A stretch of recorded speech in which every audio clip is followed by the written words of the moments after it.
Sajanand Swami Maharaj Ni Jai, Hari Krishna Maharaj Ni Jai, Lakshmi Narayan Dev Ni Jai, Akshar Purushottam Maharaj Ni Jai, Pramukh Swami Maharaj Ni Jai, Sadguru Dev Ni Jai, Kashtabhanjan Dev Ki Jai.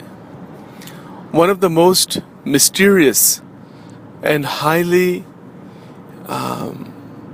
interesting aspects of our life is what we call the dream state.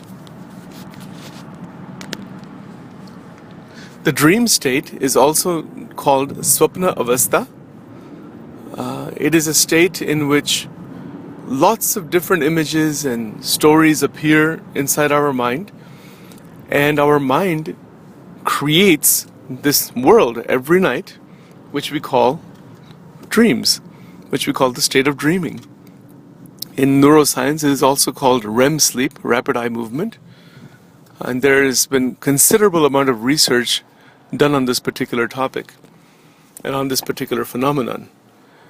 The fact is that when our rishis, our Indian rishis, were researching the nature of thought, the nature of emotion, the nature of the mind, they became very, very interested and curious in the nature of the dream state. Also, they became very much analytical in terms of understanding what is happening in the dream state and how it is generated. And at the same time, they wanted to know how to stabilize that state so that dreaming would not occur at all. Or what would have to happen so that there can be complete rest in the body without any turbulences of dreams. Now, these are very profound questions, but they are extremely, extremely relevant, applicable, and essential for our progress in life. Because tremendous amount of energy is used while dreaming. Just think about that. Think about the fact that if you're sitting in a movie theater, a projector is there and then the projector is projecting on a screen. Obviously, think about how much production and how much money has been used in developing a movie, in creating a movie, and then the projector is using energy to play the movie. So it is something like that. Our mind, our brain is like a projection system, and think about what is required inside the brain, inside what we call the antakarana, man buddhi chitta ahankar, the subtle body, sukshma sharir, the subtle aspect of our personality. Think about what is required to generate the story itself that is in the dreams, and then to actually project it within the mind itself while the jivatma, the soul, is in that dream state and is feeling that this is all real. Think about this. Think about the power that exists within our brain, within our mind, within our body. That power, that energy is called Shakti in Sanskrit language. Shakti meaning the power of God, that Bhagwan or the Supreme Being has created this dream state for us because we are trying to enjoy certain types of pleasures. That's one part of it. We're trying to resolve conflicts. That's another part of it. So in the attempt to come to a point of stabilization and total stability, the mind actually sinks further, deeper into conflict and starts living this dream state, which is an attempt to resolve all underlying psychological conflict. And this has to be understood very carefully, because Bhagwan is sitting inside the soul as witness. He's the Sakshi. He's the Kshetragnya. Kshetragnya pan Kshetragnya. In Gujarati we say Kshetragnya is the Atma, but he's even the Atma of the Atma, the deep inside. So he knows everything that's going on. And the Jivatma, the soul, is attached to ignorance. And from that ignorance, this dream state comes about. Everything in the dream state is a function and product of Ajnana, except for, and the only exception is when Bhagwan himself comes or shows himself in the dream state, and or there are God-related types of visions or activities, then that should be considered to be grace of God, or at least that we're in the right direction towards spiritual path. But other than that, everything else is a product of profound ignorance and bondage. This is very, very critical to understand, because our ultimate goal in life is to reach a state where the dreams all have ended, except for the presence of the Lord, and that is based on His wish. We cannot make that happen. And that dream state would be completely restful. So, again, let's go back for a moment to the question of where these dreams are generated from. Well, these dreams are generated from various neurological processes that occur in the brain, where the eyes move rapidly also, and literally it is a different plane of consciousness. It is a whole world that is generated, although the physical body is lying in the bed or wherever you're sleeping. The actual dreaming that occurs just inside the mind, but there is this dream world. And it is for that time when a person is in that world, it seems as if that is the reality, and the waking world has no reality. So the generation of this dream world occurs by the power of God, based on the types of disturbances and conflicts and emotions and memories that are rolling around inside the antakarana, inside the subtle mind, the subconscious mind, the conscious mind, all of it. The egotistical mind, the memory structure that is within us, all of that is rolling around constantly within every human being. In the words of Shree Gunatitananda Swami, one of the foremost sadhus of Bhagwan Swaminarayan, and also considered by many to be the incarnation of Moolakshar, the abode of the Lord, the Dham of the Lord, Gunatitananda Swami has made one beautiful statement in his teachings. It is very, very simple, but really hits the nail on the head, which, as all of his statements would, obviously. And that statement is simply this, that he said in Gujarati, I'll say it in Gujarati, कि सूक्ष्म देहनो कजियो ભારે છે અને એ જ્યારે મટી જાય ત્યારે બધું પૂરું થઈ ગયું. What he's saying is that this subtle body, all these confusions and these memories and thoughts and attachments and all that thing which is in the subtle body is a mass of confusion. It is causing tremendous conflict. The word kajiyo, conflict in the sense that it is causing literally a war. I mean, you could even say yudh, perhaps, the internal war that is going on. And Shriji Maharaj has talked about this in Vachanamrut also, Be Senanu Vachanamrut, this kind of thing, that the whole Kurukshetra is within one's heart. So, what they're saying, Maharaj and Swami, what they're aiming to say, is that each human being is living in a psychologically generated battlefield. And in that battlefield, there are innumerable disturbances, innumerable problems, endless types of conflicts and emotions and traps and attachments that are just constantly going on. See, that is the problem of Maya. The Maya that the Jivatma is attached to is expressed in this way. And it is the goal of Bhagwan Swaminarayan, that's why he came. And really, if our whole excuse me, really the whole goal of Sanatana Dharma is to show a pathway to come out of all of this into a state of pure consciousness, of Sat Chit Ananda. We'll talk about that later on sometime, but let's stay focused on the problems of the dream state, because it is easily possible to get diverted into lots of other areas. But the problems of the dream state are critical. I think this is a tremendous place to begin to understand what Maya really is. Because whatever is happening in our daily life during the waking state, if it is conflictual, if it's filled with disturbances and even the slightest attachment of any kind, it is going to prop up, it is going to show its ugly face in the dream state, and it will be amplified, magnified. It will be twisted and turned, and then the Jivatma will have used tremendous amount of energy to generate all of that thing, to live in that state, and then a person wakes up tired, and then the whole process begins all again, and there is a massive amount of disturbance and confusion that is going on. See, in the field of psychology, there is tremendous research done, great amount of research done, right from Sigmund Freud's time and even before him and until today, on the nature of dreams, the neuroscience of dreams, and of course, in the modern time about the development of various medications to induce dreaming, to reduce nightmares, all that kind of thing.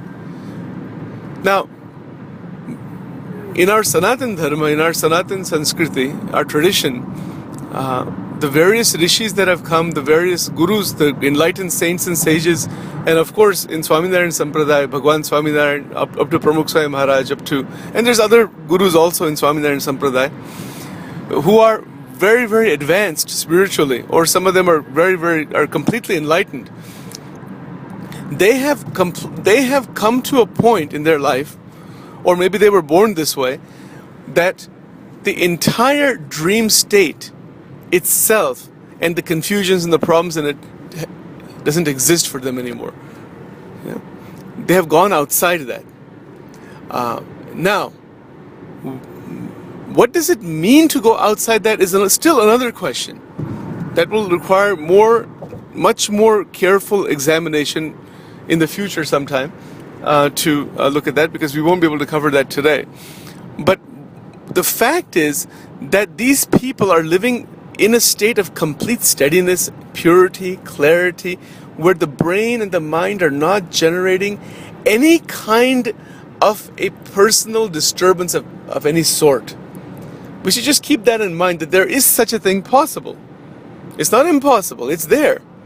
In fact, it's there, the possibility is there every moment in our life. But we want to examine the dream state using what is known as the via negativa approach. To explain it through negation. Through negation, in what sense? To recognize its disturbance and to directly perceive those disturbances, and to perceive that those disturbances are not me. I am different from that. I am free of that. Because an attempt to stop the disturbances is also needed, no question. But that attempt is not going to stop the disturbances by itself. The attempt to stop disturbances can, in one sense, is needed. And what is that sense? That is just simply to connect with God. Bhagwan sathe connection karu, Bhagwan sathe jodan karu, એટલે એમાં બીજા disturbance બધા ખલાસ થઈ જાય. Now that's very easy to say in Gujarati. If I connect with God and all disturbances will go away. Sure, it's easy to say. Anybody can say it. I just said it right now. So what? Those are just words. But the fact is, the actual connection with God and how that can occur is again something that we will cover later on. But the fact is that the perception of the disturbances and the identification of the disturbances has to be very, very clear. That the I, the human ego, is identifying with those disturbances and is saying that this is me, this is my life, and this is what is going on in my life, and I'm within that. Well, yes, to some extent that's true, but also it's not completely true, because that is just a projection and creation of one's thoughts. So the via negativa approach is simply to observe and see that these things that are coming up, this is not me. This is just coming and going. It has no other existence anywhere inside the thought patterns themselves. And this kind of a perception, this kind of a heightened perception, is required, because without this heightened perception, all that will happen is that we will do some bhakti, we will do some rituals and attend satsang and all these other things that we do, but still the dream state has not disappeared, still the problems come back again and again. So that means that the kind of connection needed has still not occurred. And also, when a person is relaxing at nighttime, which is what sleep really should be all about. It should be a point. It should be a point of relaxation. In that sleep, we have to be very, very cognizant of what is happening at the beginning of the dream state. So what I want to emphasize here today is the transition point between the waking state and the dream state. Just that much. Because the whole secret of stabilizing the dream state lies at recognizing the point where the dream state begins. And that recognition, that heightened perception, is only possible when great connection with God is possible. Again, that's a whole, that I don't want to talk too much about that right now, because that's what the whole Vachanamrita is actually all about. It's how to connect with the Lord. And again, there's so much involved in that. But right now we'll just say this much, that profound connection, asadharan bhakti, great level of connection with God, allows for the clear awareness and perception of the transition point between the waking state and the dream state.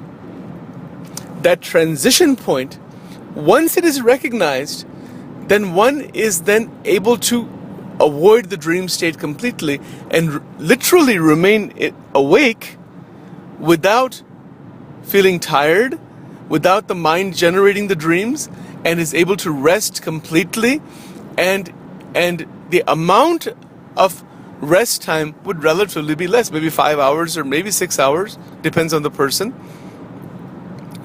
And that kind of rest where the person is continuously awake but is completely relaxed without any psychological disturbances of any sort, which are then generating the dream state, that kind of a profound relaxation is called Yog-Nidra.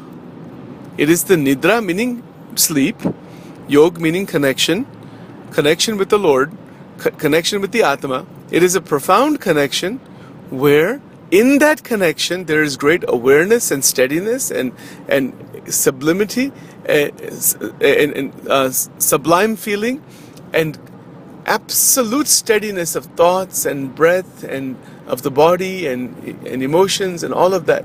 And in that state there is also the stabilization of the sex energy. This is very, very important. In the life of Swaminarayan Bhagwan, when he was a teenager, Nilkant Varni, he has talked about the fact that he used to sleep in various asanas, like Gorak asana, etc., to keep the semen within the body. Because that the sex energy is the root energy, or it is manifestation of the root energy that is responsible for creating the dream state and the waking state. So once that energy is stabilized, then that same energy will go back to where its origin point is, and that is the Lord Himself. But the Lord has given that energy, Bhagwan has given that energy for the purpose of the Jivatma enjoying and suffering both this worldly existence in the waking state and dream state. So again, that's another deeper topics to be examined later on sometime. But the fact is that the transition point has to be recognized between the waking state and the dream state. And once the transition point is recognized clearly, there is great possibility of entering into Yog-Nidra. Now this doesn't happen right away, but it is important for all of us to recognize that there is such a state. When we see, for example, Pramukh Swami Maharaj, or when we see lots of other yogis who are there, other individuals who have entered into this kind of life, into this kind of state, they are living that pure and undiluted, uninterrupted life of absolute devotion and purified emotion without any kind of psychosomatic disturbance of any kind. So this state is there. It is accessible to all of us all the time. It is a question of awareness. Janpanu. Bhagwan Swaminarayan has also mentioned this about awareness. Janpanu. He says that Janpana rupe darvaje bata paramanso ubache.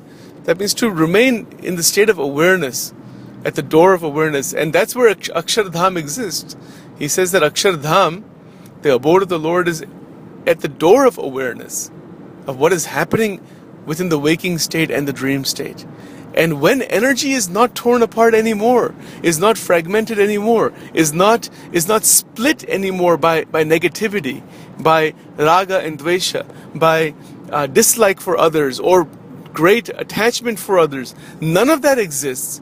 When we are in that state, if we are in that state, then it is possible to come to a point of Yog-Nidra, and in that Yog-Nidra there is no bhog.